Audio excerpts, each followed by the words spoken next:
ನಾಕಂಡ ಮಾಧ್ಯಮ ಸರಣಿ ಸಂಚಿಕೆಗೆ ಸ್ವಾಗತ. ಇವತ್ತು ನಮ್ಮ ಜೊತೆ ಇದ್ದಾರೆ ವೈಜಿ ಅಶೋಕ್ ಕುಮಾರ್ ಅಂತ.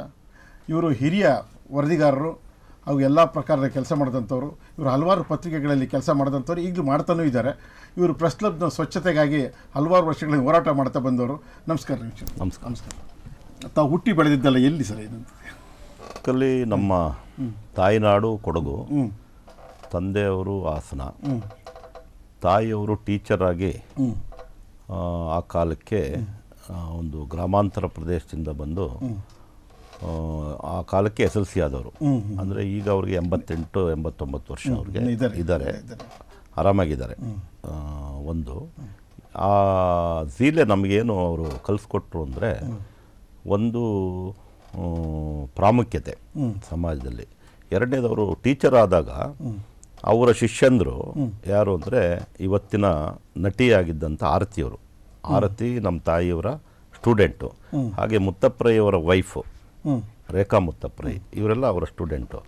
ಕೊನೆಗೆ ಅವರು ಮದರ್ ತೆರೇಸಾ ಅವರ ಪ್ರಭಾವಕ್ಕೊಳಗಾಗಿ ಟೀಚರ್ ಕೆಲಸನ ಬಿಟ್ಟು, ಆರತಿಯವರ ಅಕ್ಕ ಮತ್ತು ನಮ್ಮ ತಾಯಿ ಒಟ್ಟಿಗೆ ಟೀಚರ್ ಆಗಿರ್ತಾರೆ ಹಾಸನ ಜಿಲ್ಲೆ ಕೊಣನೂರಿನಲ್ಲಿ.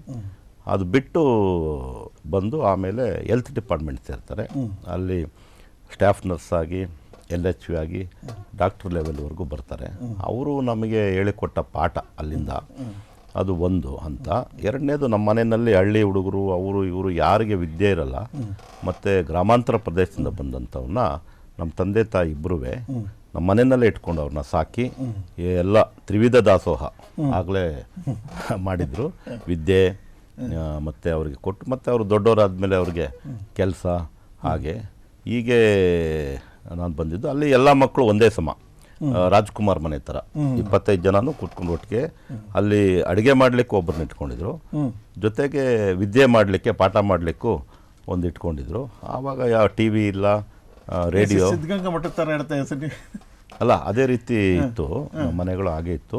ಆಮೇಲೆ ಇದುವರೆಗೂ ಅವ್ರು ಏನು ದುಡಿದಿದ್ರು, ಇವತ್ತು ಅವರು 40-45 ಸಾವಿರ ಪೆನ್ಷನ್ ಬರುತ್ತೆ. ಅದು 30ನೇ ತಾರೀಕು ಒಳಗಡೆ ಖಾಲಿ ಮಾಡ್ತಾರೆ. ನಾಳೆಗೆ ಅಂತ ಏನು ಉಳಿಸೋದಿಲ್ಲ. ಇದೇ ಸ್ವಲ್ಪ ನಮಗೂ ಅಭ್ಯಾಸ ಆಗಿ ಬಂತು. ಮತ್ತು ಆ ಕೆಲಸ ಸಮಾಜ ಸೇವೆ ಅನ್ನೋ ಹೆಸರಲ್ಲಿ, ಸಮಾಜ ಸೇವೆ ಅಂತ ಯಾವತ್ತೂ ಅವ್ರು ಹೇಳ್ಕೊಂಡಿಲ್ಲ. ಈಗಲೂ ಕೂಡ ಇತ್ತೀಚೆಗೆ ಕೊಡಗಿನಲ್ಲಿ ನೆರೆಹಾವಳಿ ಆದಾಗ ಅವರು ತಮ್ಮ ಸಂಬಳದ ದುಡ್ಡನ್ನು ಕೊಟ್ಟಿದ್ರು. ಆ ರೀತಿ ಇದ್ದಾರೆ. ನನ್ನ ಜೊತೆಲೇ ಇದ್ದಾರೆ ಅವರು, ಬೆಂಗಳೂರು ನನ್ನ ಜೊತೆಲೇ ಇದ್ದಾರೆ. ಸರ್, ನಿಮ್ಮ ವಿದ್ಯಾಭ್ಯಾಸ ಅಲ್ಲ ಸರ್? ನಾನು ಹಾಸನದಲ್ಲೇ ಓದಿದ್ದು. ಫಸ್ಟು 7th ಸ್ಟ್ಯಾಂಡರ್ಡ್ವರೆಗೂ ಸೋಮವಾರಪೇಟೆ ಕೊಡಗಿನಲ್ಲಿ. ಅಂದರೆ ನಮ್ಮ ತಂದೆ ತಾಯಿ ಎಲ್ಲಿ ಕೆಲಸ ಮಾಡ್ತಾಯಿದ್ರು ಅಲ್ಲಾಗಿ ಅಲ್ಲಿಂದ ಹಾಸನ ಜಿಲ್ಲೆಗೆ ಬಂದು, ನಾನು ಹುಟ್ಟಿದ್ದು ಹಾಸನ, ಬೆಳೆದಿದ್ದು ಕೊಡಗು. ಒಂದು 7ನೇ ಕ್ಲಾಸ್ವರೆಗೂ. ಆಮೇಲೆ ಹೇಗೇನು ಹಾಸನ ಜಿಲ್ಲೆಗೆ ಬಂದು ಕಾಲೇಜು ಡೇಸ್ ಎಲ್ಲ ಹಾಸನ JSSನಲ್ಲಿ ಓದಿದೆ. JSS ಓಲ್ಡ್ ಸ್ಟೂಡೆಂಟ್ ಅಸೋಸಿಯೇಷನಲ್ಲಿ ಕೂಡ ಇದ್ದೀನಿ ನಾನು. ಅಲ್ಲಿಂದ 18 ವರ್ಷಕ್ಕೆ ನಾನು ಬೆಂಗಳೂರಿಗೆ ಬಂದೆ. ಅದಕ್ಕೆ ಒಂದೇ ಕಾರಣ ಏನು ಅಂತಂದರೆ, ನನಗೆ ಬರವಣಿಗೆಯ ಹವ್ಯಾಸ. ಚಿಕ್ಕದ್ರಿಂದ ಕತೆ ಕವನಗಳನ್ನು ಓದೋದು, ಬರೆಯೋದು ಇದೆಲ್ಲ ರೂಢಿ ಆಯಿತು. ರೂಢಿಗತ ಆಗ್ತಾ ಬರೀಲಿಕ್ಕೆ ಶುರು ಮಾಡಿದೆ. ಆಮೇಲೆ ಈ ಪೊಲಿಟಿಕ್ಸನ್ನು ಕೂಡ ಊರಲ್ಲಿ ಇದ್ಕೊಂಡೆ ವರದಿಗಾರಿಕೆಯನ್ನು, ಆಮೇಲೆ ಇದನ್ನು ಬರೀಲಿಕ್ಕೆ ಶುರು ಮಾಡಿದೆ. ಈ ನನ್ನ ಮೊದಲ ರಾಜಕೀಯ ವರದಿ ಬಂದು ದೊಡ್ಡಹಳ್ಳಿ ಗೋಲಿಬಾರ ಅಂತೇಳಿ, ಅದು ಹೊಳೆನರಸೀಪುರ ಕ್ಷೇತ್ರ, ದೇವೇಗೌಡ ಕ್ಷೇತ್ರ. ಆ ವರದಿ ಅಂದರೆ ಲಂಕೇಶ್ ನಮ್ಮ ಮೇಲೆ ಭಾಳ ಪ್ರಭಾವವನ್ನು ಬೀರಿದ್ರು. ನಾವೆಲ್ಲ ಒಂದು ರೀತಿ ಏಕಲವ್ಯಂದ್ರ ಥರ ಊರಿನಲ್ಲೇ ಇದ್ಕೊಂಡು ಲಂಕೇಶ್ವರ ಪ್ರಭಾವಕ್ಕೊಳಗಾಗಿದ್ವಿ. ಅದೇ ರೀತಿ ಬೇರೆ ಬೇರೆ ಬರಹಗಳು ಓದ್ಕೊಂಡು ಇದ್ವಿ. ಮತ್ತು ಸಾಹಿತ್ಯನೂ ಸ್ವಲ್ಪ ಓದ್ಕೊಂಡಿದ್ದರ ಕಾರಣದಿಂದಾಗಿ ನಾನು ಲಂಕೇಶ್ ಪತ್ರಿಕೆ ಸೇರಬೇಕಂತಲೇ ಬೆಂಗಳೂರಿಗೆ 18 ವರ್ಷಕ್ಕೆ ಬಂದೆ. ಎಲ್ಲಿಗೆ ಬಂದಿ ಸರ್ ಬಂದಾಗ? 18 ಸೀದಾ ನಾನು ವಿಶೇಷ ಏನಂದರೆ, ಬಂದು ಇಳಿದಿದ್ದೇ ಶಾಸಕರ ಭವನ. ಬೆಳಗ್ಗೆ ಸಂಜೆ ಬಂದು ಶಾಸಕರ ಭವನಕ್ಕೆ ಇಳ್ಕೊಂಡ್ರೆ, ಬೆಳಗ್ಗೆ ಎದ್ದು ವಿಧಾನಸೌಧಕ್ಕೆ ಹೋದೆ. ಅವತ್ತು ಸಾಯಂಕಾಲನೇ ಪ್ರೆಸ್ ಕ್ಲಬ್ ಹೊರಟೋದೆ. ಆಮೇಲೆ ಎಲ್ಲೂ ನಾನು ಬೇರೆ ಕಡೆ ಮೆಜೆಸ್ಟಿಕ್ ಹೋಗೋದಲ್ಲಿ ಇಲ್ಲ, ಅಲ್ಲೂ ಇಲ್ಲ. ಮತ್ತು ಬಂದು ಆಮೇಲೆ ಶಾಸಕರ ಭವನದಲ್ಲೇ ನಾನು ದೇವೇಗೌಡರ ರೂಮು ಅಲ್ಲಿ ಇಲ್ಲಿದ್ವಿ. ಈಗ ಒಂದು ವಲಯ ಏನು ಸೃಷ್ಟಿಯಾಗಿದೆಯಲ್ಲ, ಆ ಎಲ್ಲ ಚಿಂತನಾಶೀಲರು ಅವರೆಲ್ಲ ಅಲ್ಲೇ ಇದ್ದಿದ್ದು. ಆ ಕಾಲದಿಂದನೂ ಹಾಗೆ ಇದ್ದರು. ಅವರ ಸಹವಾಸ ಆಯಿತು. ಕೊನೆಗೆ ಲಂಕೇಶ್ ಪತ್ರಿಕೆಗೆ ಕೆಲಸ ಕೇಳಲಿಕ್ಕೆ ಹೋದೆ. ಆವಾಗ ಇವರು ಜಾಣಿಗೆರೆ ವೆಂಕಟರಾಮಯ್ಯನವರು, ಆಮೇಲೆ ಇವರೆಲ್ಲ ಇದ್ದರು, ಹರಿಶ್ಚಂದ್ರ ಭಟ್ರು ಇವರೆಲ್ಲ ಇದ್ದರು. ಕೊನೆಗೆ ಅಲ್ಲಿ ಆಗಲಿಲ್ಲ. ಎದುರುಗಡೆನೇ ಪ್ರಜಾಮತ ಆಫೀಸ್ ಇತ್ತು. ನನ್ನ ಗೆಳೆಯರಾದ ಇವರು ಶೇಖರ್ ಕತ್ತಿಗೆ, ಬಾಲಕೃಷ್ಣ ಕಾಕತ್ಕರು, ಇದ್ದರು. ಅಲ್ಲಿ ಅಪರ್ಣ ಅವ್ರ ತಂದೆ ಎಡಿಟರ್ ಆಗಿದ್ದರು. ಆವಾಗ ಅಲ್ಲಿ ಸ್ವಲ್ಪ ಕಾಲ ಅಲ್ಲಿ ಕೆಲಸ ಮಾಡಿದೆ. ಆಮೇಲೆ ಇಳಾ ಪ್ರಿಂಟರ್ಸು ಡಾಕ್ಟರ್ ವಿಜಯಮ್ಮನವರ ಪ್ರೆಸ್ನಲ್ಲಿ ಪ್ರೂಫ್ ತಿದ್ದುವ ಕೆಲಸ, ಅಲ್ಲಿಂದ ಜೀವನ ಶುರುವಾಯಿತು. ಅಲ್ಲಿಂದ ನೆಕ್ಸ್ಟ್ ಏನು ಸರ್? ಇಲ್ಲ, ಆಮೇಲೆ ಏನಾಯಿತು, ನಾನು ಒಂದು ಆದರ್ಶ ಫಿಲಮ್ ಇನ್ಸ್ಟಿಟ್ಯೂಟ್ನಲ್ಲಿ ಒಂದು 2 ವರ್ಷ ಟ್ರೈನಿಂಗ್ ಅಂದರೆ ಅದು ಬೆಳಗ್ಗೆ ಇರ್ತಿತ್ತು ಕ್ಲಾಸ್ಗಳು. ಅಲ್ಲಿ ನಾನು ಸಂಗೀತ ಡಿಪ್ಲೊಮಾ ಮಾಡಿದೆ. ಅದ್ರ ಜೊತೆಗೇ ಅದು ಮುಗಿಸ್ಕೊಂಡು ಕಚೇರಿಗೆ ಬರ್ತಾಯಿದ್ದೆ. ಆಮೇಲೆ ಅಶೋಕ್ ಬಾಬು ಅವರ ಕಚೇರಿ ಇತ್ತು, ಅವ್ರ ಕಚೇರಿನಲ್ಲಿ ಜಯನಗರದಲ್ಲಿತ್ತು. ನಮ್ಮ ಶಶಿಧರ್ ಭಟ್ಟು ಅವರ ಮಿಸ್ಸಸ್ಸು ಅವರೆಲ್ಲ ಅಲ್ಲಿ, ಅವರು 4 ಪತ್ರಿಕೆಗಳನ್ನು ತರಿಸ್ತಿದ್ರು ಅವಾಗ. ಮನ್ವಂತರ, ಅಖಿಲ ಚಿತ್ರಕಥಾ, ಚಿತ್ರವಿಹಾರಿ ಅಂತ ಸಿನಿಮಾ, ಈ ಥರ ಪತ್ರಿಕೆ. ಮತ್ತು ಗಾಂಧಿನಗರಕ್ಕೆ ಶಿಫ್ಟ್ ಆಯಿತು. ಅಲ್ಲಿ ಗಾಂಧಿನಗರದ ಕುರುಬರ ಸಂಘದ ಬಿಲ್ಡಿಂಗ್ ಮೇಲೆ ಆಫೀಸ್ಗಳನ್ನ ಮಾಡ್ಕೊಂಡಿದ್ರು, ಅಲ್ಲಿ ಕೆಲಸ ಮಾಡ್ತಿದ್ದೆ. ಅಲ್ಲಿಂದ ಹಾಗೇ ವಿಧಾನಸೌಧ ಆದಮೇಲೆ ನನ್ನ ಗೆಳೆಯರಾದ ಅರವಿಂದ್ ಅಂತ ಇದ್ದರು, ಅವರು ಉತ್ತರ ಕರ್ನಾಟಕ ಪತ್ರಿಕೆ ನಡೆಸ್ತಾಯಿದ್ರು. 4 ಜಿಲ್ಲೆಗಳು ಉತ್ತರ ಭಾರತದಲ್ಲಿ. ಅವ್ರಿಗೆ ವರದಿಗಾರಿಕೆ ಬೇಕಾಗಿತ್ತು ಇಲ್ಲಿಂದ. ಹಾಗಾಗಿ ನಾನು ವಿಧಾನಸೌಧದ ಅಸೆಂಬ್ಲಿ ಮತ್ತು ವಿಧಾನಸೌಧ ರಿಪೋರ್ಟಿಂಗನ್ನು ಆಗಲೇ 87ನೇ ಇಸ್ವಿಯಿಂದ 88ನೇ ಇಸ್ವಿಯಿಂದ ಹೊರಗಡೆ ಪತ್ರಿಕೆಗಳಿಗೆ ಮಾಡೋಕ್ಕೆ ಶುರು ಮಾಡಿದೆ.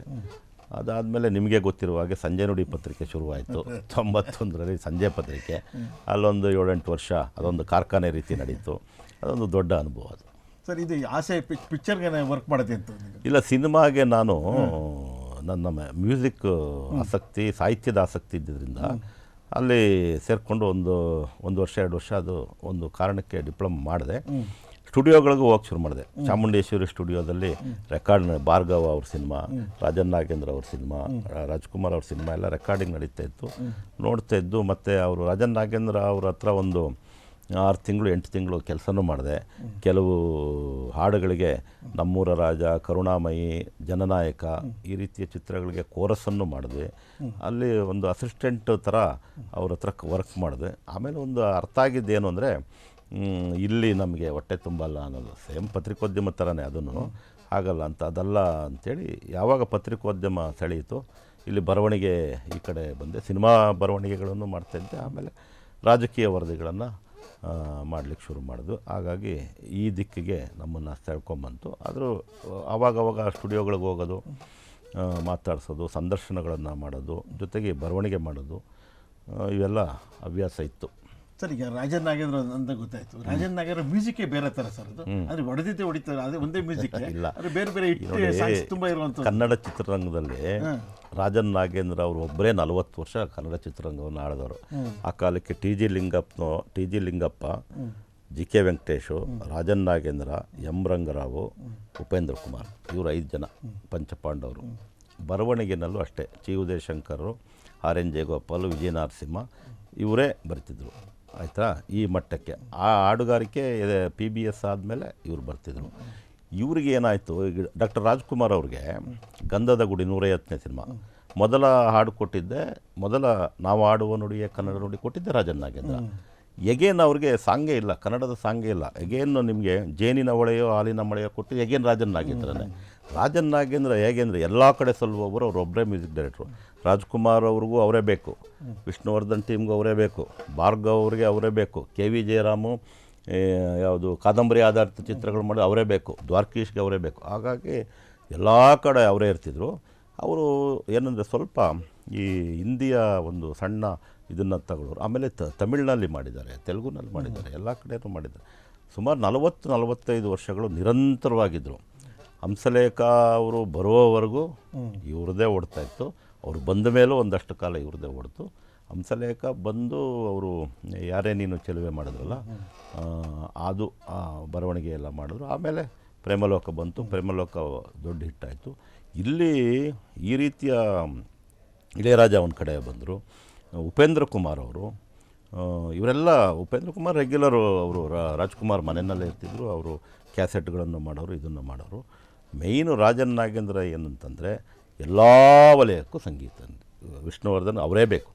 ಆಮೇಲೆ ಅಂಬರೀಷ್ಗೂ ಬಾರಿಸಿದ್ದೆ ಬಾರಿಸೋರು, ಅದ್ರ ಹಾಡುಗಳು ಇಟ್ಟಾಗ ಅದು ಹಂಗೆ ಅನಿಸುತ್ತೆ ನಿಮಗೆ. ಬಾರಿಸಿದ್ದನ್ನೇ ಬಾರಿಸೋದು ಅಂತಂದರೆ ಅವ್ರ ಹತ್ರ ಒಂದು ಇಷ್ಟು ದಪ್ಪ ಒಂದು ಪುಸ್ತಕ ಇತ್ತು. ಸದಾರಾಮಯ್ಯ ಕಾಲದ್ದು ಅಂತ ಕಾಣುತ್ತೆ. ಯಾರು ಯಾರು ನೀ ಯಾರು, ಅದು ನಾಗೇಂದ್ರಪ್ಪ ಅವರೇ ಆಡಿದ್ದು. ಅವರು ನಮ್ಮನ್ನು ಹುರಿದುಂಬಿಸೋರು. ಅವರು ಆಮೇಲೆ ಎಲ್ಲ ಮ್ಯೂಸಿಕ್ ಇನ್ಸ್ಟ್ರೂಮೆಂಟ್ಗಳನ್ನು ನುಡಿಸ್ತಿದ್ರು, ಅದೆಲ್ಲ ಗೊತ್ತಿತ್ತು. ಸ್ಟುಡಿಯೋ ಒಳಗಡೆ ರಾಜನ್ ಕೂತಿದ್ರೆ ವ್ಯಾವಹಾರಿಕವಾಗಿ ರಾಜನ್ ಇದ್ದರು, ನಾಗೇಂದ್ರಪ್ಪನವರು ಎಲ್ಲರನ್ನೂ ಅರೇಂಜ್ಮೆಂಟ್ ಮಾಡೋರು, ಇದನ್ನು ಮಾಡೋವಂಥ ವ್ಯವಸ್ಥೆ ಮಾಡೋರು. ಭಾಳ ಇಬ್ಬರೂ ಕಾಂಬಿನೇಷನ್ ಚೆನ್ನಾಗಿತ್ತು. ನಿಮಗೆ ಕೇಳಿಸುತ್ತೆ. ಆದರೆ ಇವತ್ತು ರಾಜನ್ ನಾಗೇಂದ್ರ ಹಾಡುಗಳು ಓಡ್ತಾ ಇದ್ದಾರೆ. ಇಷ್ಟು ವರ್ಷ ಆದರೂ ಓಡ್ತಾ ಇದೆ ಅಂದರೆ ಅದರ ಮಾಧುರ್ಯ, ಅದರ ರಾಗ ಸಂಯೋಜನೆ ಆಗಿರ್ತದೆ. ನಿಮಗೆ ಕೇಳಿಸುತ್ತೆ ಒಂದು ಹಾಡಾಗಿ ಒಂದು ಹಾಡು, ಬಟ್ ಸ್ವಲ್ಪ ವ್ಯತ್ಯಾಸ ಇರುತ್ತೆ. ರಾಗಗಳು ಇರೋದೇ ಸರಿಗಮ ಪದ ನಿಸ 7 ಸ್ವರ, ಒಂದಷ್ಟು ಮತ್ತೊಂದು 7, ಇದು ಬಿಟ್ಟರೆ ಬೇರೆ ಇಲ್ಲ, ಅದರಲ್ಲೇ ಮಾಡಬೇಕು. ಆಮೇಲೆ ಆವಾಗ ಇನ್ನೂ ಒಂದು ಮಾತು ಇತ್ತು, ನೀವು ಹೇಳಿದ್ರಲ್ಲ, ಅದಕ್ಕೋಸ್ಕರ ಹೇಳ್ತಾ ಇದ್ದೀನಿ, ಇದು ಹೇಳ್ಬಾರ್ದು ಆ್ಯಕ್ಚುಲಿ. ತಮ್ಮ ರಾಗವನ್ನು ತಾವೇ ಕದಿಯೋದು ಅಂತ ಈ ವರ್ಡು ರಾಜನ್ ನಾಗೇಂದ್ರ ಅವ್ರಿಗೆ ಅವಾಗ ಹೇಳ್ತಿತ್ತು. ಆದರೆ ಇವತ್ತಿನವರೆಗೂ ನೀವು ಬಿಸಿಲಾದರೇನು ಮಳೆಯಾದ ಬೆಂಕಿಯ ಬಲೆಯಿಂದ ಹಿಡಿದು ವಿಷ್ಣುವರ್ಧನ್ ಕರುಣಾಮಯಿ ಜನನಾಯಕ ರಾಜ್ಕುಮಾರ್ ಸಿನಿಮಾ ಗಂಧದ ಗುಡಿಯಿಂದ ಹಿಡಿದು ಚಲಿಸುವ ಮೋಡಗಳಿಂದ ಎಲ್ಲ ಸಿನಿಮಾ, ಆಮೇಲೆ ದ್ವಾರಕೀಶು, KV ಜಯರಾಮ್ ಸಿನಿಮಾಗಳು, ಅನಂತ್ನಾಗ್ ಸಿನಿಮಾಗಳು, ಇವ್ರದ್ದು ಅದು ಶ್ರೀನಾಥ್ ಸಿನಿಮಾಗಳು, ಎಲ್ಲದಕ್ಕೂ ರಾಜನ್ ನಾಗೇಂದ್ರನೇ. ನೀವು ಮಧ್ಯ ಅಲ್ಲಲ್ಲಿ ರಂಗರಾವು, ಉಪೇಂದ್ರ ಕುಮಾರ್ ಅವರು ಇವರು ಬಂದು ಇದು ಮಾಡೋರು ಬಿಟ್ಟರೆ ಅಷ್ಟು ಬ್ಯುಸಿಯೆಸ್ಟ್ ಪರ್ಸನ್ನು. ಅವ್ರ ಹತ್ರ ನಾನು ಒಂದೂವರೆ ವರ್ಷ ಕೆಲಸ ಒಂದು ಎಕ್ಸ್ಪೀರಿಯೆನ್ಸು ಭಾಳ ಮಜವಾಗಿರ್ತದೆ ಅವ್ರದ್ದು ಇದನ್ನು. ಆಮೇಲೆ ಅದಕ್ಕಿಂತ ಮುಖ್ಯವಾಗಿ ಅಂದರೆ ಸ್ಟುಡಿಯೋದಲ್ಲಿ ಒಳ್ಳೆ ಊಟ ಹಾಕೋರು. ಈಗ ಇವ್ರದ್ದು ಭಾರ್ಗವ್ ಅವ್ರದ್ದು ಅಂದರೆ ರಾಜ್ಕುಮಾರ್ ಟೀಮು ಒಳ್ಳೆ ಊಟನೇ ಎಲ್ಲ ಇರೋದು. ಆಮೇಲೆ ಭಾರ್ಗವ್ ಅವ್ರದ್ದು ಅಷ್ಟೇ, ಭಾರ್ಗವ, ವಿಷ್ಣುವರ್ಧನ್, ದ್ವಾರಕೀಶ್ ಅಂತಂದರೆ ಊಟದ ಮಜಾ. ನಾವು ಮಧ್ಯಾಹ್ನವರೆಗೂ ಊಟ ಗೀಟ ಮಾಡ್ಕೊಂಡು ಆಮೇಲೆ ಗಾಂಧಿನಗರದ ಕಡೆ ಹೋಗಿ ಕನಿಷ್ಕ ಹೋಟ್ಲಲ್ಲೆಲ್ಲ ಇದು ಮಾಡ್ಕೊಂಡು ರಾತ್ರಿಗೆ ಪ್ರೆಸ್ ಕ್ಲಬ್ ಕಡೆ ಬಂದು ಹಿಂಗೆ ಆ ವಲಯ ನಂದು ಹಂಗೆ ವಿಸ್ತಾರ ಹಾಕ್ಕೊಂಡು ಹೊರಟಾಯ್ತು. ಅದಾದಮೇಲೆ ಸರ್ ಇಲ್ಲ, ಆಮೇಲೆ ಪತ್ರಿಕೋದ್ಯಮಕ್ಕೆ ಬಂದೆ ನಾನು 87ಕ್ಕೆ. ಇದು ಒಂದೂವರೆ ವರ್ಷ, 86, 87 ನಡೀತು. ಆಮೇಲೆ ಈ ಪೊಲಿಟಿಕಲ್ ಕಾಂಟ್ಯಾಕ್ಟ್ LHL ಇದ್ದಿದ್ದರಿಂದ ನಾನು ಶಾಸಕರ ಭವನದಲ್ಲಿ. ಆಮೇಲೆ ಡಿಸಿಡೆಂಟ್ ಆ್ಯಕ್ಟಿವಿಟೀಸು ಮೇಯ್ನು ಶುರುವಾಯಿತು ಆ ಟೈಮಲ್ಲಿ. ಅವಾಗ ಹೆಗಡೆ ಮತ್ತು ದೇವೇಗೌಡರ ನಡುವೆ ಈ ಭಿನ್ನಮತೀಯ ಚಟುವಟಿಕೆ ಶುರುವಾಯ್ತಲ್ಲ. ದೇವೇಗೌಡರು ಆ್ಯಕ್ಚುಲಿ ಚೀಫ್ ಮಿನಿಸ್ಟರ್ ಆಗಬೇಕು ಅಂತ 83ರಿಂದ ಆ ಪ್ರಯತ್ನ ಇತ್ತು. 83ರಲ್ಲಿ ಹೆಗಡೆಯವ್ರನ್ನ ಮುಖ್ಯಮಂತ್ರಿ ಮಾಡಿದ ಮೇಲೆ ದೇವೇಗೌಡರು ಅವರ ಇಲಾಖೆಯಲ್ಲಿ ಲೋಕೋಪಯೋಗಿ ಮತ್ತು ನೀರಾವರಿ ಒಂದೇ ಖಾತೆ, ಅದನ್ನು ನಿರ್ವಹಣೆ ಮಾಡಿ. ಇವತ್ತು ನೀವು ಯಾವುದೇ ಗೆಸ್ಟ್ ಹೌಸು ಇಲ್ಲಿ ಹೋದ್ರೂ ಅವ್ರ ಹೆಸರೇ ಇರುತ್ತೆ, ದೇವೇಗೌಡರ ಹೆಸರಿರುತ್ತೆ. ಅದು ಬಿಟ್ಟರೆ ರೇವಣ್ಣನ ಹೆಸರಿರುತ್ತೆ. ಈ ಗೆಸ್ಟ್ ಹೌಸ್ಗಳು ಇವನ್ನ ಮತ್ತು PWD ಇಲಾಖೆಗಳು ಎರಡೂ ಇತ್ತು. ಆವಾಗ ನೀರಾವರಿ ತಜ್ಞರು ಅಂದರೆ ನಂಜೇಗೌಡರು, ದೇವೇಗೌಡರು, ಬಾಳೆಕುಂದ್ರಿ, ಈ ಥರದವರೇ ಇದ್ದಿದ್ದು. ಇನ್ನೊಬ್ಬರು ರೆಡ್ಡಿಯವರು ಅಂತ ಒಬ್ಬರಿದ್ದರು, ಈ ಥರದ್ದು. ಅದಾದಮೇಲೆ ಇವರು MP ಎಲೆಕ್ಷನ್ ಆಗುತ್ತೆ. MP ಎಲೆಕ್ಷನ್ ಆಗಿ 85ಕ್ಕೆ ಇದಾಗೋಗ್ತದೆ. 85ಕ್ಕೆ ಏನಾಗುತ್ತೆ, ನಾನು ಹೊಳೆನರಸೀಪುರದಲ್ಲೇ ಇದ್ದೆ. ಆ ಟೈಮಲ್ಲಿ ನಾವೆಲ್ಲ ಕಾಲೇಜು ಒಂದು ಇದು ಇವರಿಗೆ ಪುಟ್ಟಸ್ವಾಮಿಗೌಡರು ಇಂಡಿಪೆಂಡೆಂಟಾಗಿ ನಿಂತ್ಕೋತಾರೆ.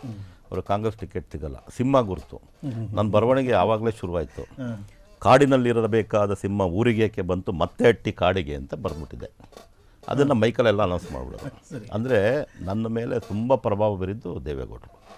ಅದಾದಮೇಲೆ ಜಾರ್ಜ್ ಫರ್ನಾಂಡಿಸು, ಸಿದ್ದರಾಮಯ್ಯನವರು, ಇವರೆಲ್ಲ ಆಮೇಲೆ ಪ್ರಭಾವ ಯಾಕೆ ಬೀರಿದ್ರು ಅಂದರೆ ಇವರೆಲ್ಲ ಡೌನ್ ಟು ಅರ್ತ್ ಇದ್ದರು, ರೈತರ ಕೆಲಸ ಮಾಡೋರು. ಈಗ ನೀವು ಹಾಸನ ಜಿಲ್ಲೆ ತಗೊಳ್ಳಿ, ಮತ್ತೊಂದು ತಗೊಳ್ಳಿ, ಪರ್ಸ್ನಲ್ ವಿಚಾರಗಳು ಬೇರೆ.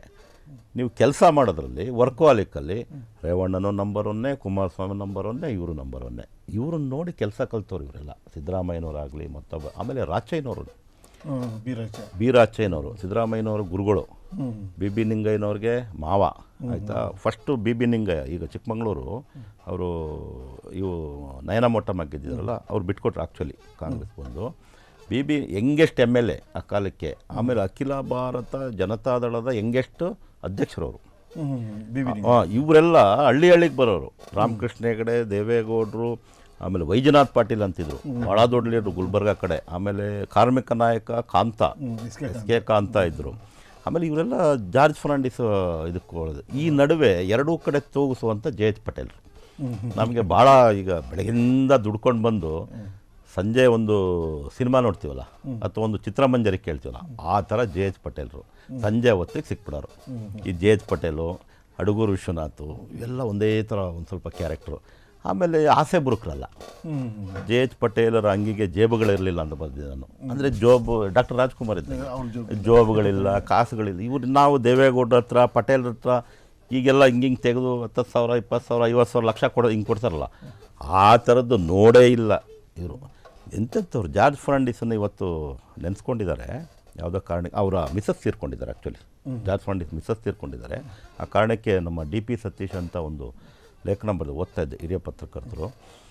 ಅಲ್ಲಿ ಅವರು ಆ ಕಾಲಕ್ಕೆಲ್ಲ ಬಂದು ಅನಿಲ್ ಹೆಗಡೆ ಅಂತ ಅವರು PA ನಮ್ಮ ಸ್ನೇಹಿತ, ಈಗ ಆಮೇಲೆ MP ಆಗಿ ಬಿಹಾರ MP ಆಗಿ ಅವರು ಈಗ ಇದಾದರು.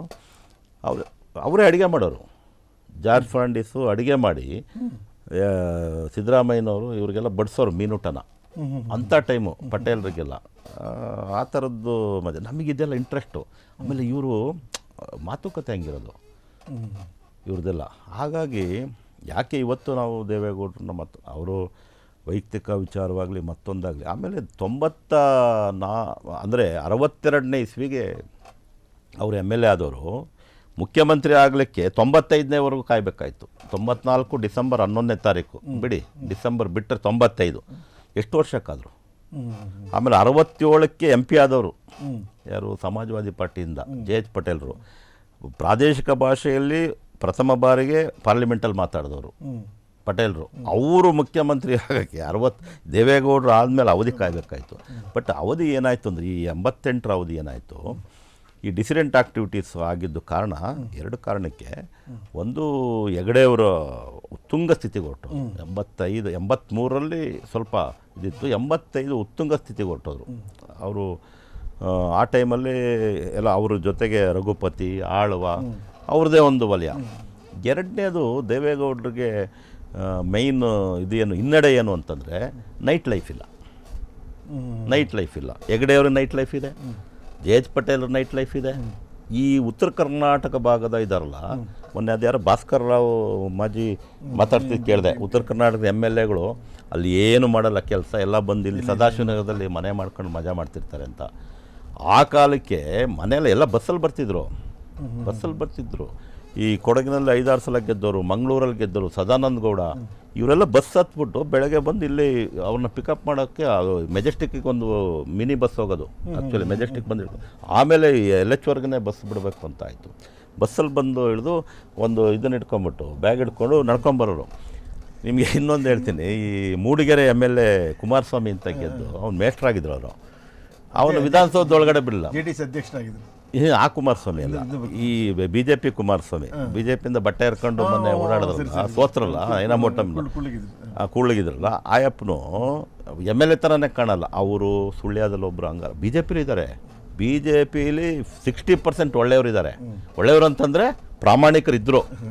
ಬಸ್ಸಲ್ಲಿ ಬರೋ ಅಂಥವ್ರು, ಅಪ್ಪಚೂರು, ಇವರೆಲ್ಲ ಹೋಗ್ತಾ ಏನಾಗುತ್ತೆ ನೋಡಿ, 6 ಟರ್ಮ್ MLA.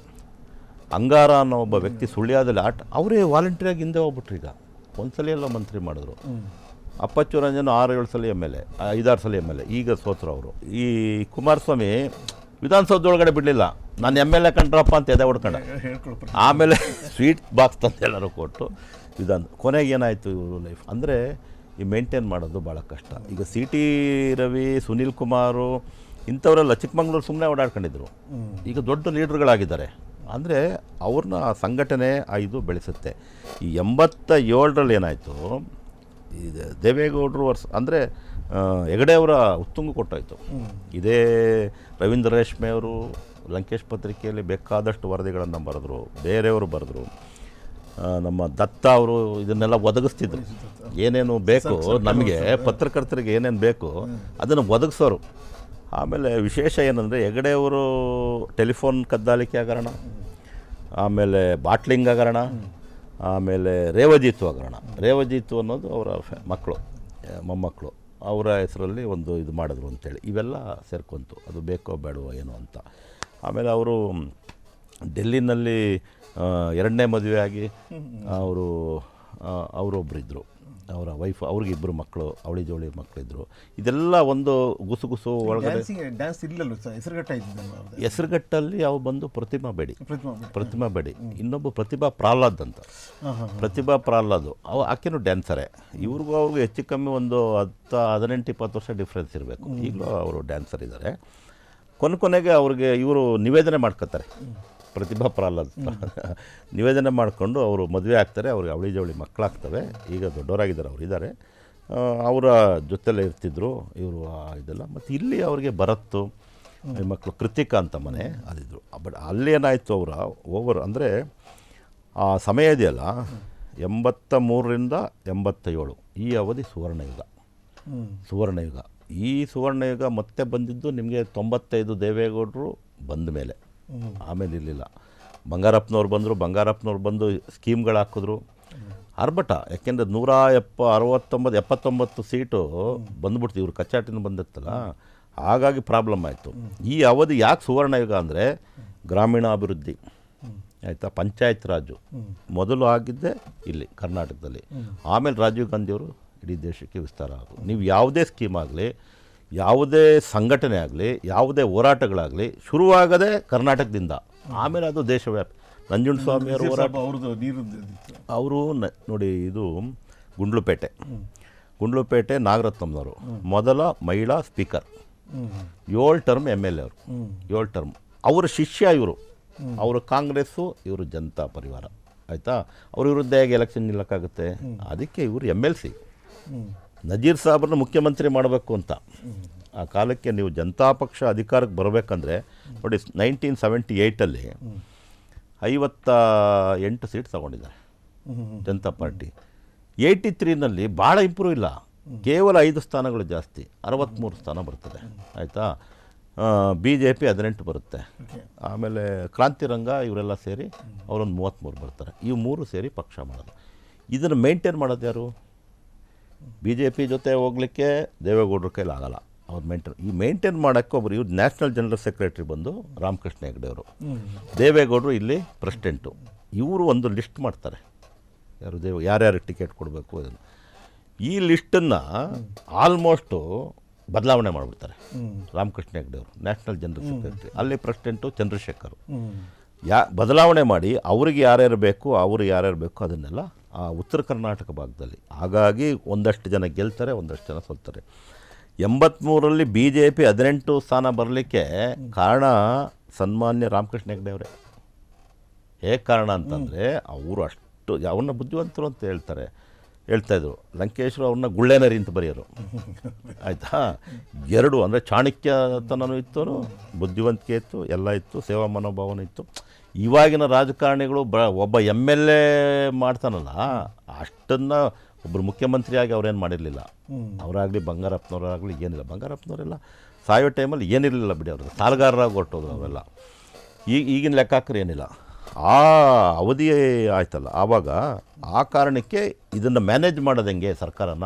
ಮೊದಲ ಸರ್ಕಾರ ಕಾಂಗ್ರೆಸ್ ನಂತರ, ಆಮೇಲೆ ಎಮರ್ಜೆನ್ಸಿ ನಂತರ ಕರ್ನಾಟಕದಲ್ಲಿ ಚುನಾವಣೆ, ಯಾವುದು ದೊಡ್ಡ ಚುನಾವಣೆ, ಚಿಕ್ಕಮಗಳೂರು ಚುನಾವಣೆ, ಇಂದಿರಾ ಗಾಂಧಿಯವರು. ಆ ಚುನಾವಣೆ ನಂತರ ಬಂದಂಥ ಮೊದಲ ಸರ್ಕಾರ. ನೀವು ಆ ದೇವೇಗೌಡರಿಗೆ ಆಗ ನೀವು ಫ್ರೀಡಮ್ ಕೊಟ್ಬಿಟ್ಟು ಅವ್ರು ಹಾಕಿರೋ ಕ್ಯಾಂಡಿಡೇಟನ್ನು ನೀವು ಮಾಡಿದರೆ ಅವತ್ತೇ ಇವರು ಜಾಸ್ತಿ ಸೀಟ್ ಬರ್ತಿತ್ತು. BJP 18 ಸೀಟ್ ಬರ್ತಿಲ್ಲ. AK ಸುಬ್ಬಯ್ಯನವರು ಕಾರಣ ಅದಕ್ಕೆ. ಇಬ್ಬರು ಕಾರಣ. ಈಗ ಕುಮಾರಸ್ವಾಮಿ ಮೇಲೆ ಆರೋಪ ಮಾಡ್ತಿಲ್ಲ BJP ಬರಲಿಕ್ಕೆ ಕಾರಣ ಆಯಿತು, ಅಲ್ವೇ ಅಲ್ಲ. ಮೊದಲು ರಾಮಕೃಷ್ಣ ಹೆಗಡೆ ಅವರು ಆವಾಗಲೇ, ಯಾಕೆಂದ್ರೆ ಅವ್ರ ಜೊತೆ ಸರ್ಕಾರ ಮಾಡಿದರು. 85ಕ್ಕೆ ನೀವು ಚುನಾವಣೆ ಹೋದಾಗ ಇಬ್ಬರೇ ಗೆದ್ದಿದ್ದು. ಒಂದು ಯಡಿಯೂರಪ್ಪನವರು, ಇನ್ನೊಬ್ಬರು ಈ ದಕ್ಷಿಣ ಕನ್ನಡ ಜಿಲ್ಲೆಯವರು ಒಬ್ಬರು ಗೆದ್ದರು. ಅವರು ಇವ್ರ ಜೊತೆನೇ ಸೇರ್ಕೊಂಡ್ಬಿಟ್ರು. ಯಡಿಯೂರಪ್ಪ ಒಬ್ಬರೇ ಉಳ್ಕೊಂಡಿದ್ದು ಆ ಕಾಲಕ್ಕೆ 85 ಹೊತ್ತಿಗೆ. ಆಮೇಲೆ ಇವರು ಕಾಂಗ್ರೆಸ್ ವಿರೋಧ ಪಕ್ಷ ಇತ್ತು. ಆನಂತರ ಏನಾಗ್ತದೆ, ಆ ಅವಧಿಯಲ್ಲಿ ಇವರಿಗೆ ಅವಕಾಶ ಸಿಗ್ತದೆ. ಬಟ್ 85 MP ಎಲೆಕ್ಷನ್ಗೆ ಸೋತ್ಬಿಡ್ತಾರೆ. ರಾಮಕೃಷ್ಣ ಹೆಗಡೆ ಸೋತ್ಬಿಡ್ತಾರೆ. 26 ಸೀಟ್ಗಳು, 27 ಸೀಟು ಕಾಂಗ್ರೆಸ್ ಹೊಡೆಯುತ್ತೆ. ಇದು ದೇವರಾಜ ಅರಸರಿಗೂ ಆಗಿರುತ್ತೆ ಹಿಂದೆ. ಆ ಕಾರಣಕ್ಕೆ ಇದೇನು ಅಂಥ ಧೈರ್ಯ ಮಾಡ್ತಾರೆ ಅವರು. ಏನು ಮಾಡಬೇಕು, ಆಮೇಲೆ ಡಿಸಾಲ್ವ್ ಮಾಡ್ತಾರೆ, ಸರ್ಕಾರ ಡಿಸಾಲ್ವ್ ಮಾಡಿ ಚುನಾವಣೆ ಹೋಗ್ತಾರೆ. ಅದಕ್ಕೆ ಮುಂಚೆ ದೇವೇಗೌಡರು ಅಧಿಕಾರ ಬಿಟ್ಬಿಟ್ಟು ಪಾರ್ಟಿಗೆ ಹೋಗ್ತಾರೆ. ದೇವೇಗೌಡರು ಒಂದಷ್ಟು ಟೀಮು ಪಕ್ಷಕ್ಕೆ ಹೋಗಿ ಪಕ್ಷ ಸಂಘಟನೆ ಮಾಡ್ತಾರೆ. ದೇವೇಗೌಡರು ನೀವು 62ರಿಂದ ಈಗ 94 ನಾಳೆಗೆ 94 ವರ್ಷ ಅಲ್ಲ ಅವ್ರಿಗೆ, 93 ವರ್ಷ. ಇಷ್ಟು ಅವಧಿನಲ್ಲಿ ಅವರೆಲ್ಲ ಅಧಿಕಾರ ಅನುಭವಿಸಿದ್ದು ಒಂದು 4-5 ವರ್ಷಗಳಷ್ಟೇ. ಒಂದು 10-11 ತಿಂಗಳು ಪ್ರಧಾನಿ, ಒಂದು 10-18 ತಿಂಗಳು ಮುಖ್ಯಮಂತ್ರಿ, 83ರಿಂದ 84 ಇದು ವಿರೋಧ ಪಕ್ಷದ ನಾಯಕರು. ಅದು ವಿರೋಧ ಪಕ್ಷದ ನಾಯಕರಾಗಿ ಹೋರಾಟ ಮಾಡೋದು ಅದೊಂದು ಕಡೆ. ನೀವು ಈ ಮೈನ್ ಸ್ಟ್ರೀಮ್ಗೆ ಅಧಿಕಾರಕ್ಕೆ ಬರೋದು ಒಂದು 4.5 ವರ್ಷ 5 ವರ್ಷ ಅಷ್ಟೇ, ಅದಕ್ಕಿಂತ ಜಾಸ್ತಿ ಅವರು ಅಧಿಕಾರ ಅನುಭವಿಸೇ ಇಲ್ಲ. ಆದರೆ ಇವತ್ತಿಗೂ ನೀವು ದೇವೇಗೌಡರು ರಾಜಕಾರಣದಲ್ಲಿದ್ದಾರೆ, ಆಮೇಲೆ ರಾಜಕಾರಣ ಮಾಡ್ತಾರೆ. ಮತ್ತು ಫೀನಿಕ್ಸ್ ಥರ ಅವ್ರನ್ನ ಹಾಗೆ ಧೂಳಿನಿಂದ ಮತ್ತೆ ಎದ್ದು ಬರ್ತೀನಿ ದೇವೇಗೌಡ ಅಂತ ಹೇಳ್ತಾರಲ್ಲ, ಆ ಥರದ್ದು ಇದೆ. ಆಮೇಲೆ ಅವರು ಒಂಥರ ಚಿತ್ರಗುಪ್ತನ ಥರ ಇಡೀ ರಾಜ್ಯದ ರಾಜಕಾರಣ. ಈ ನಾನು ರಾಜನ್ ನಾಗೇಂದ್ರ ಅಂತ ಹೇಳಿದ್ನಲ್ಲ, ಇಷ್ಟು ದಪ್ಪ ಆ ಕಾಲಿಂದ ಒಂದು ಪುಸ್ತಕ ಇಟ್ಕೊಂಡು ಅದರಲ್ಲೇ ಸರಿಗಮ ಪದನಿಸ ಇಟ್ಕೊಂಡು ಅದನ್ನೇ ಉಲ್ಟಾ ಹೊಡೆದು ಆ ಕಡೆ ಹೊಡೆದು ಮಾಡ್ತಿದ್ರಲ್ಲ ದೇವೇಗೌಡರು, ಹಂಗೇನೆ ಅಲ್ಲಿಂದ ಅಲ್ಲಿ ಅದೊಂದು ಕಾರ್ಖಾನೆಗಳು. ನೀವು ಯಾವುದೇ ತೆಗೀರಿ, ಒಂದೇನಾಯಿತು ಇವರಿಗೆ ನೈಟ್ ಲೈಫ್ ಇಲ್ಲ ಅಂತ ಹೇಳಿದ್ನಲ್ಲ. ಉತ್ತರ ಕರ್ನಾಟಕ ಭಾಗದ ಲಿಂಗಾಯತ ಜಿಗಜಿಣಗಿ, ಶಾಣಪ್ಪ, AB ಪಾಟೀಲ್ ಅವರೆಲ್ಲ ಆ ಕಾಲದವರೆಲ್ಲ ಹೆಗಡೆಯವರು ಇದಕ್ಕೆ ಹೋದರು. ನೀವು ಇನ್ನೊಂದು ಆಶ್ಚರ್ಯ, ನಮ್ಮ ದಲಿತ ಕವಿ ಸಿದ್ಧಲಿಂಗಯ್ಯನವರು ಯಾರು ಬಣ್ಣದಲ್ಲಿದ್ದರು? ಹೆಗಡೆಯವರು ಬಣ್ಣದಲ್ಲಿದ್ದರು. ಆದರೆ ಕುಮಾರಸ್ವಾಮಿಯವರು ಬಂದ ಮೇಲೆ ಅವ್ರನ್ನ ಕನ್ನಡ ಅಭಿವೃದ್ಧಿ ಪ್ರಾಧಿಕಾರ ಅಧ್ಯಕ್ಷ ಮಾಡಿದ್ರು. ಅವರು ಆವಾಗ 85 ಚುನಾವಣೆಗೆ ಕ್ಯಾಸೆಟ್ಗಳನ್ನು ಮಾಡಿದ್ರು. ಒಂದು ಭಾಗದಲ್ಲಿ ಹೆಗಡೆಯವರು ಭಾಷಣ, ಅವರ ಧ್ವನಿ, ಇನ್ನೊಂದು ಭಾಗದಲ್ಲಿ ದೇವೇಗೌಡರು ಧ್ವನಿ. ದೇವೇಗೌಡರು ಎಷ್ಟು ಮುಖ್ಯ ಅಂದರೆ ದೇವೇಗೌಡರನ್ನ ಬಿಡೋಂಗಿಲ್ಲ. ನೆಕ್ಸ್ಟು ಪರಂಪರೆ ಹಂಗೆ ಬಂದು ದೇವೇಗೌಡರು ಸಿದ್ದರಾಮಯ್ಯನವ್ರ ಕಾಂಬಿನೇಷನ್ ಆಗುತ್ತೆ, ಆಯಿತಾ? ಅದು ಹಂಗೆ ಬಂತಲ್ಲ, ಅದು ಮುಂದುವರಲಿಲ್ಲ, ನಿಂತೋಯ್ತು. ಆಮೇಲೆ ಸಿದ್ದರಾಮಯ್ಯ DK ಶಿವಕುಮಾರ್ ಕಾಂಬಿನೇಷನ್ನು. ಇದೊಂದು ಕ್ಯಾಸೆಟನ್ನು 2 ಅಲಗು, ಒಂದು ಕತ್ತಿ 2 ಅಲಗು, ಇಬ್ಬರು ಭಾಳ ಮುಖ್ಯ ಆಗ್ತಾರೆ. 2 ಜಾತಿಗಳ ಸಮೀಕರಣ ಆಗಿಂದನೂ ಬರ್ತಾ ಇದೆ, ಆಗಿಂದನೂ ನಡೀತಾ ಇದೆ. ನೋಡಿ, ಈಗ ದೇವರಾಜ ಅರಸರು ಒಂದು ವಲಯನ ಹುಡುಕಿದ್ರು. ನೀವು H. ವಿಶ್ವನಾಥ್ ಅನ್ನೋ ಒಂದು ಕುರುಬಾ ಕಮ್ಯುನಿಟಿ ತಗೊಳ್ಳಿ, ಆ ಕಡೆ ಖರ್ಗೆ ಧರ್ಮದಿಂದ ತಗೊಳ್ಳಿ, ಕಾಗೋಡು ತಿಮ್ಮಪ್ಪನವ್ರು ತಗೊಳ್ಳಿ, ಹರ್ಷಕುಮಾರ್ ಗೌಡನ್ ತಗೊಳ್ಳಿ ಮೈಸೂರಿನಲ್ಲಿ, ಇಲ್ಲಿ ರಮೇಶ್ ಕುಮಾರ್ ತಗೊಳ್ಳಿ, ಅಲ್ಲಿ ಜಾತಿ ಬಲ್ಲ. ನಾಣಯ್ಯನ ತಗೊಳ್ಳಿ, MC ನಾಣಯ್ಯ, ಕೊಡವ್ರ ನಾಯಕ್ 78ಅಲ್ಲಿ ಸುದರ್ಶನ್ ಗೆಸ್ಟ್ ಹೌಸ್ಗೆ ಹೋಗ್ಬಿಟ್ಟು 10,000 ರೂಪಾಯಿ ಕೊಡ್ತಾರೆ. ಯಾರಿಗೆ? ನಾಣಯ್ಯನವ್ರಿಗೆ. ಚುನಾವಣೆಗೆ ನಾಣಯ್ಯನವ್ರಿಗೆ ಇಂದಿರಾ ಗಾಂಧಿ ಅಂದರೆ ಆಗಲ್ಲ, ಕಾಂಗ್ರೆಸ್ ಅಂದರೆ ಆಗಲ್ಲ, ಆಯಿತಾ? ಆಗ ಗುಂಡೂರಾವ್ ಅವ್ರನ್ನ ಮನವೊಲಿಸಿ ಕಾಂಗ್ರೆಸ್. ನಾಣಯ್ಯನವ್ರ ವಿರುದ್ಧ ಕ್ಯಾಂಡಿಡೇಟ್ ಯಾರು ಅಂದರೆ AK ಸುಬ್ಬಯ್ಯ, ಅವರು ದೊಡ್ಡ ಹೋರಾಟಗಾರರು, ಅವರು BJP ಇವ್ರಿಗೂ ಫೈಟು. 78ಅಲ್ಲಿ ಸುಬ್ಬಯ್ಯನವ್ರು ಸೋಲ್ತಾರೆ, ನಾಣಯ್ಯನವ್ರು ಗೆಲ್ತಾರೆ. ಎಗೇನ್ 83ನಲ್ಲಿ ನಾಣಯ್ಯನವ್ರು ಸೋತೋಗ್ತಾರೆ. ಅಧಿಕಾರಕ್ಕೆ ಬರೋ ಟೈಮ್ ನಾಣಯ್ಯ ಸೋಲ್ತಾರೆ, ಆದರೆ ಅವ್ರನ್ನ MLC ಮಾಡಿ ಮಂತ್ರಿ ಮಾಡ್ತಾರೆ. ಆ 83ರ ಚುನಾವಣೆ ಇದೆಯಲ್ಲ, ಆವಾಗ ಗುಂಡೂರಾವ್ ಮುಖ್ಯಮಂತ್ರಿ ಆಗಿರ್ತಾರಲ್ಲ, ಗುಂಡೂರಾವ್ನ ಸೋಲಿಸ್ತಾರೆ ದೇವೇಗೌಡರು. ಅಲ್ಲಿ BA GVG ಅಂತ ಇವತ್ತಿದ್ದಾರೆ, ಅವ್ರಿಗೂ 93-94 ವರ್ಷ. ಈಗ Kagodu ತಿಮ್ಮಪ್ಪನವರು, Shamanur Shivashankarappa, BA GVG, SM Krishna ಅವರಿಲ್ಲ. ಒಂದು ಸಾಲ ಅಂದರೆ ಅವರೆಲ್ಲ 90 ದಾಟಿದವ್ರು. ಈಗ ಇವರು 4-5 ಜನ ಇದ್ದಾರೆ. 90 ಇವ್ರು 4-5 ಜನಕ್ಕೆ ಟಿಕೆಟ್ ಕೊಡಬೇಕಂತ ಮಲ್ಲಿಕಾರ್ಜುನ್ ಖರ್ಗೆ ಯೋಚನೆ ಮಾಡಿದ್ರು ಈ ಸಲ. ಅದ್ರಲ್ಲಿ ಕಾಗೋಡು ತಿಮ್ಮಪ್ಪನವರು, ಆಮೇಲೆ BA GVG ಮಡಿಕೇರಿ, ಈಗ ಮಂತರಗೌಡನ ಕೊಟ್ಟರಲ್ಲ ಅವ್ರಿಗೆ. BA GVG ಅಂತಂದರೆ ನೀವು ಸುಮ್ಮನೆ ಹೋಗಿ ನಿಂತ್ಕೊಂಡ್ರೆ 25,000 ಓಟ್ ಬೀಳ್ತದೆ. ಆ ಥರ ಅವರು ಯಾವುದೇ ಅವರು ಈಗ ಅಲ್ಲಿ ನಿಮಗೆ BJP ಗೆಲ್ಲುತ್ತಲ್ಲ ಕೊಡಗಲ್ಲಿ, ಗೆಲ್ಲೋದು ಎಷ್ಟು ಓಟಲ್ಲಿ? 1,500 2 ಓಟ್ ಅಷ್ಟೇ.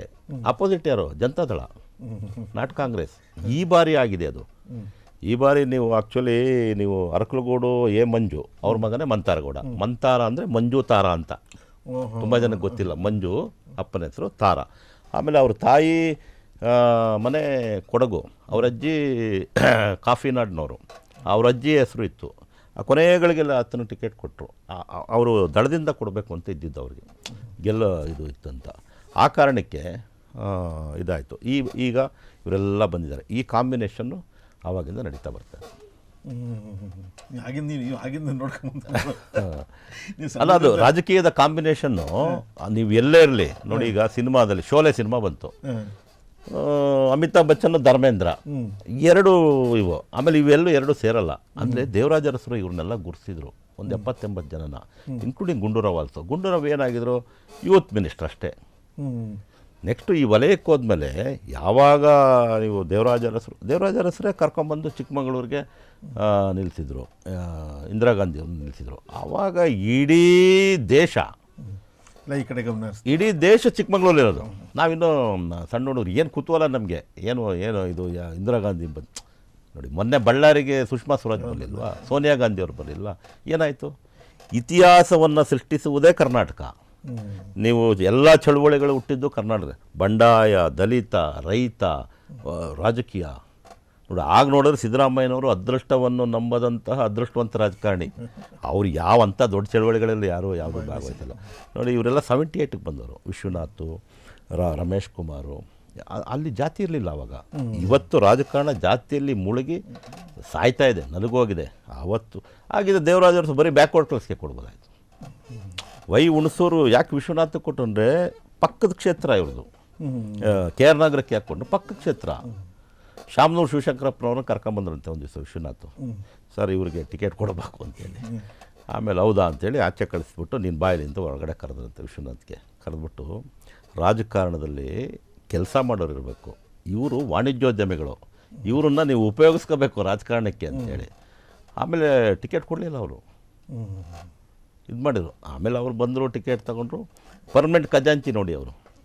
ಸುಮಾರು ಒಂದು 20-25 ವರ್ಷ ಖಜಾಂಚಿ ಅಂದ್ರೇನು? ದುಡ್ಡಿರೋರನ್ನ ಖಜಾಂಚಿ ಮಾಡ್ಕೊ ಅಂತ ಆ ವಿದ್ಯೆನ ಆವಾಗಲೇ ಹೇಳಿದರು ಅವರು. ಆ ಥರದ್ದು. ಆಮೇಲೆ ನೋಡಿ ಇವತ್ತು ಜೈಲಿಗೆ ಹೋದ್ರು ರೆಡ್ಡಿ, ಈ ಥರದ್ದೆಲ್ಲ ಬಂದರು. BJP ಬಂತು, ಇವರೆಲ್ಲ ಬಂದರು. ಆ BJP ಅದಾದಮೇಲೆ ಬಂಗಾರಪ್ಪನವರು ಮೇಯ್ನು. BJP ಈ ರಾಜ್ಯದಲ್ಲಿ 58 ಸೀಟ್ ಬರಬೇಕಂದ್ರೆ ಬಂಗಾರಪ್ಪನವರೇ ಕಾರಣ. ಅವತ್ತು ಯಡಿಯೂರಪ್ಪ ಸೋತಿದ್ರು, ಈಶ್ವರಪ್ಪ ಸೋತಿದ್ರು. ಇವರು ಸೋತ ತಕ್ಷಣ ಮೇಲ್ಮನೆಗೆ ಬಂದುಬಿಡ್ತಾರೆ. ಇಬ್ಬರು ಬಂದರು. MP ಪ್ರಕಾಶ್ ಸೋತಿದ್ರು, ಅವರು ಮೇಲ್ಮನೆಗೆ ಬಂದರು. ದೇವೇಗೌಡರು ಫ್ಯಾಮಿಲಿ ಯಾರು ಮೇಲ್ಮನೆಗೆ ಬರಲಿಲ್ಲ. ಅವರು ಮೊಮ್ಮಗ ಗೆದ್ದಿರೋದು ಕೂಡ ಸ್ಥಳೀಯ ಸಂಸ್ಥೆಯಿಂದ, ಅವ್ರು ಯಾರು ಬರಲಿಲ್ಲ. ಈಗ ಸಿದ್ದರಾಮಯ್ಯನವರು ಮಗ ಮೇಲ್ಮನೆಗೆ ಬಂದಿದ್ದಾರೆ. ಅಂದರೆ ಈ ರಾಜಕಾರಣನ ಬಿಟ್ಟು ಇವರು ನೀರಿಂದ ಆಚೆ ಬಿದ್ದ ಮೀನ್ ಥರ, ಇವರು ಬದುಕೋಕ್ಕೆ ಆಗಲ್ಲ. ಜೆ ಎಚ್ ಪಟೇಲ್ ಒಂದು ದಿವಸ ಏನಾಯಿತು, ಮನೆ ಹತ್ರ ನಾವೆಲ್ಲ ನಿಂತಿದ್ವಿ ರಿಪೋರ್ಟರ್ಸು, ಇಳಿದು ಬಂದರು. ಊರಿಂದ ಒಂದು ಬಸ್ಸಲ್ಲಿ ಜನ ಬಂದುಬಿಟ್ಟಿದ್ದಾರೆ. ಮಹಿಮಾ ಪಾಟೀಲ್ MLC ಮಾಡಬೇಕು ಅಂತ. ಇವರು ಬಂದು ಇಳಿದ್ರು. ಇವರೆಲ್ಲ ಒತ್ತಡ, ಏನಪ್ಪ ಎಲ್ಲ ಬಂದುಬಿಟ್ಟಿದ್ದೀರಾ ಅಂತಂದರೆ, ಹಿಂಗೆ ಮೈಮಣ್ಣನ್ನು ಮಾಡಬೇಕು ಅಂತ. ಕರೆ ಇಲ್ಲಿ ಅಂತ. ಮಹಿಮಾ ಪಾಟೀಲ್ ಕೆಳಗಡೆ ಇಳಿದು ಬಂದರು. ನೀನು ಹೋಗ್ಬಿಟ್ಟು ಅಲ್ಲಿ ಕಾರಿಗ್ನೂರಲ್ಲಿ ಈ ಪಂಚಾಯತಿ ಎಲೆಕ್ಷನ್ ನಿಂತ್ಕೋ, ಫಸ್ಟು ಗೆದ್ಬಿಟ್ಟು ಬಾ, ಆಮೇಲೆ ಮುಂದಕ್ಕೆ ನೋಡೋಣ ಅಂತ ಜೆ ಎಚ್ ಪಟೇಲರು. ಆದರೆ ಅವ್ರ ಅಣ್ಣನಿಗೆ ಒಂದು ಟಿಕೆಟ್ ಕೊಟ್ಟರು ದಾವಣಗೆರೆಯಿಂದ, SH ಪಟೇಲ್ ಅಂತೇಳಿ. ಅದಾಯಿತು. ಆ ರೀತಿಯ ಆಮೇಲೆ 100,000 ಎಕರೆ ಜಮೀನುಗಳನ್ನು ಬಿಟ್ಟು ಬಂದವರು ಅಂಥ ಲೀಡ್ರುಗಳು. ಜಾರ್ಜ್ ಫರ್ನಾಂಡಿಸ್ ಇರಲಿ, ಜೆ ಎಚ್ ಪಟೇಲರು, ರಾಚಯ್ಯನವರು, ಸಿದ್ದರಾಮಯ್ಯನವರು ಕೂಡ ಹಾಗೆ ಇದ್ದರು ಒಂದು ಕಾಲದವರೆಗೆ. ಈಗ ಬದಲಾದ್ರೆ ಕಾಂಗ್ರೆಸ್ಗೆ ಹೋಗೋವರೆಗೂ. ಯಾಕೆಂದರೆ ಅವ್ರಿಗೆ ಗೊತ್ತಲ್ಲ, ಕಾಂಗ್ರೆಸ್ನಲ್ಲಿ ನೀವು ದ್ರವ್ಯ ಇಲ್ಲದೆ ಏನೂ ನಡೆಯಲ್ಲ. ಇಲ್ಲಿ ಅಧಿಕಾರ ನಾನು ಕುರ್ಚಿ ಹಿಡಿಬೇಕಂದ್ರೆ ಅದಕ್ಕೆ ನಮ್ಮ ಒಂದು ಬಲ ಇರಬೇಕು, ದ್ರವ್ಯ. ಅಲ್ಲಿವರೆಗೂ ನಿಮಗೆ 89ರಲ್ಲಿ ಸಿದ್ದರಾಮಯ್ಯನವರು ಸೋತ್ರಲ್ಲ. 89ರಿಂದ 91 2 ಸೋಲು ಅವ್ರಿಗಿದ್ದಿದ್ದು. 89 ಚಾಮುಂಡೇಶ್ವರಿ ಕ್ಷೇತ್ರ ಸೋಲು. ಚಾಮುಂಡೇಶ್ವರಿ ಕ್ಷೇತ್ರದಲ್ಲಿ ಇವರು ರಾಜಶೇಖರ್ ಮೂರ್ತಿಯವರು ಅವ್ರು ಗೆದ್ದು ನೆಕ್ಸ್ಟ್ ವೀರೇಂದ್ರ ಪಾಟೀಲ್ ಸರ್ಕಾರದಲ್ಲಿ ಹಣಕಾಸು ಖಾತೆ ಮಾಡ್ತಾರೆ. ಈ ATR ಕಮಿಟಿ ಮಾಡಿ ಇಲ್ಲೆಲ್ಲ ಒತ್ತುವರಿ ಎಲ್ಲ ATR ರಾಮ್ ಸಮಿತಿ ಅದನ್ನು ಅವತ್ತೇ ಮಾಡಿಬಿಟ್ಟಿದ್ರು ಅವರು. ಕಂದಾಯ ಮಂತ್ರಿ ಆಗಿದ್ರು ಅವರು. ಕಂದಾಯ ಅವತ್ತೇ ಮಾಡಿಬಿಟ್ರು ರಾಜಶೇಖರ್ ಮೂರ್ತಿ. ಅಲ್ಲಿಂದ ಶುರುವಾಯಿತು. ನಾವು ಪತ್ರಕರ್ತರಿಗೆ ಇಲ್ಲಿ ತೋರಿಸೋರು ಇಷ್ಟು ಎತ್ತರ ಫೈಲು.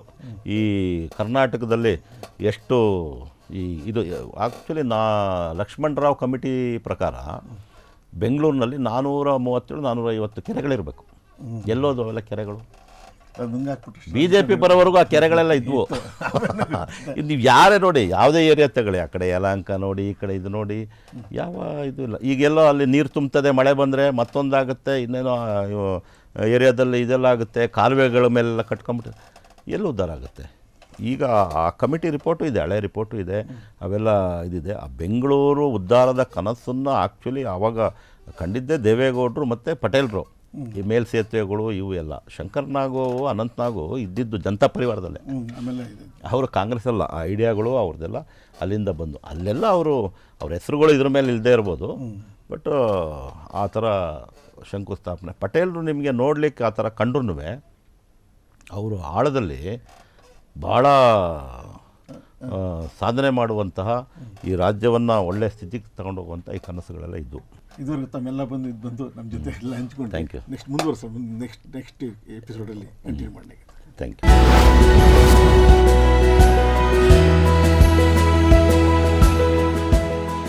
ಕ್ಷಣ ಕ್ಷಣದ ಸುದ್ದಿಗಳಿಗಾಗಿ ಫ್ರೀಡಂ ಟಿವಿ ಸಬ್ಸ್ಕ್ರೈಬ್ ಮಾಡಿ, ಲೈಕ್ ಮಾಡಿ ಹಾಗೂ ಫಾಲೋ ಮಾಡಿ. ಹೊಸ ಸುದ್ದಿಗಳ ನೋಟಿಫಿಕೇಶನ್ಗಾಗಿ ಬೆಲ್ ಐಕಾನ್ ಮೇಲೆ ಕ್ಲಿಕ್ ಮಾಡಿ.